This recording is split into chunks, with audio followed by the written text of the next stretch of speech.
So on the economy, well, it's been on fire, whether we're talking about consumption, housing, capital spending, even trade has picked up fairly dramatically. And so we are, I'm just one sec, I'm gonna hang up. We are always on the lookout for, okay, what next?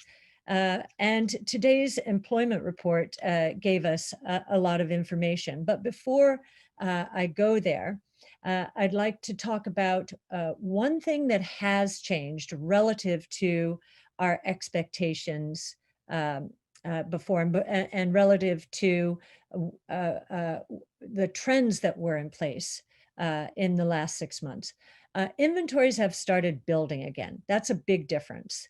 And as I mentioned on many of these calls, for months now, businesses have been scrambling, particularly on the durable and non-durable side.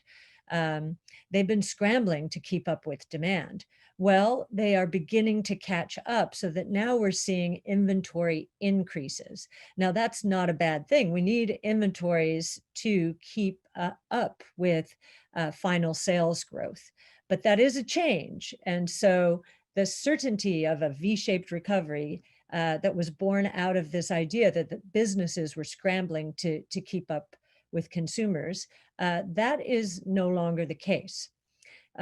What would make that the case once again is an extremely strong holiday season. And I think we're going to see that. There are a few metrics we can use already. JP Morgan just today reported that its credit card growth was up 15% over the Black Friday, Cyber Monday long weekend. That is an extremely strong number, up 15%. If you look at the S&P 500, um, you take the average for September and see where we are now, we're up about 9%.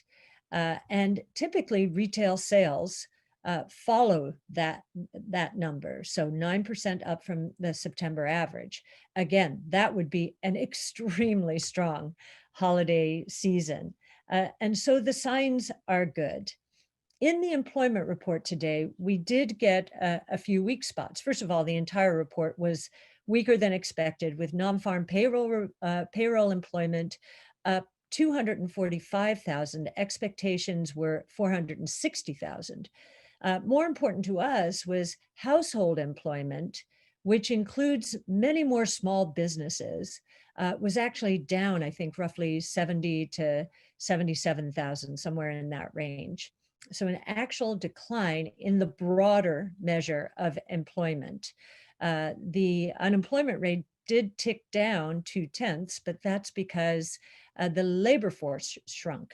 So that probably means that there are more people not looking for jobs, maybe because we're approaching the holiday season. And I should say more people than normal not looking for holiday jobs, because this statistic is seasonally adjusted.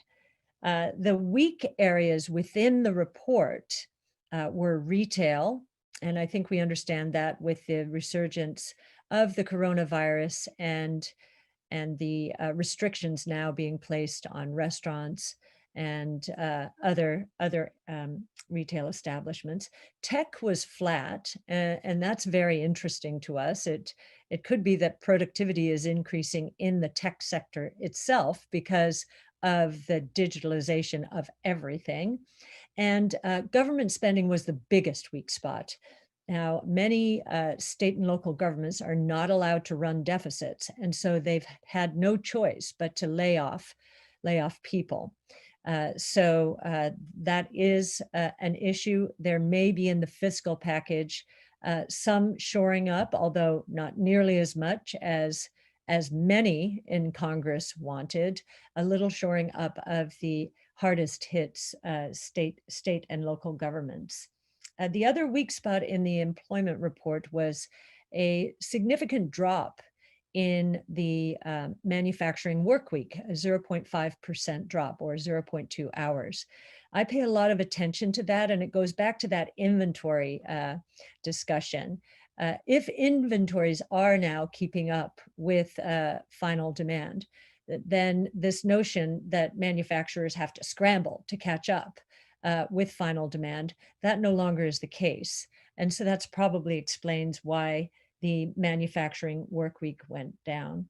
The positive part of the report was average weekly earnings on a year-over-year basis. Its growth rate, or their growth rate, accelerated from 5.6% to 5.9%.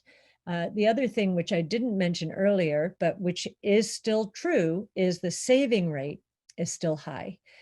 So with the October report, we saw that the saving rate dropped to 13.6%. But again, very high by historical standards. It was roughly 8% before we headed into the coronavirus crisis.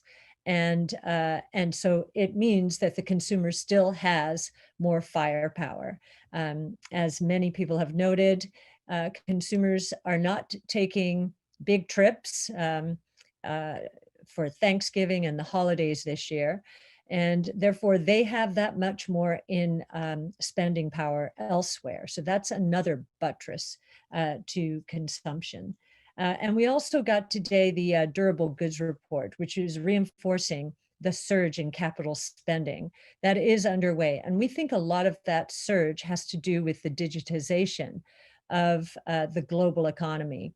I mean, it's much more profound than I believe even we expected at the beginning of the coronavirus. And I'll give you a few company examples of that later on.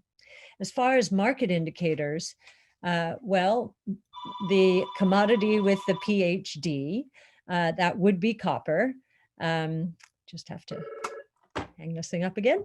The commodity with the PhD, so that's copper, that has broken out. It's broken out to the upside in an absolute sense, and it has broken out relative to gold. So that is a big cyclical indicator. One of the reasons it may be breaking out is that the dollar is breaking down. And that means two things. I mentioned some inflation indicators may be pointing in the wrong direction. The dollar would be one of those. The declining dollar also does a good thing at least from an optical point of view, and that is it bolsters earnings, S&P earnings, U.S. earnings, and so there are two impacts there we're focused on.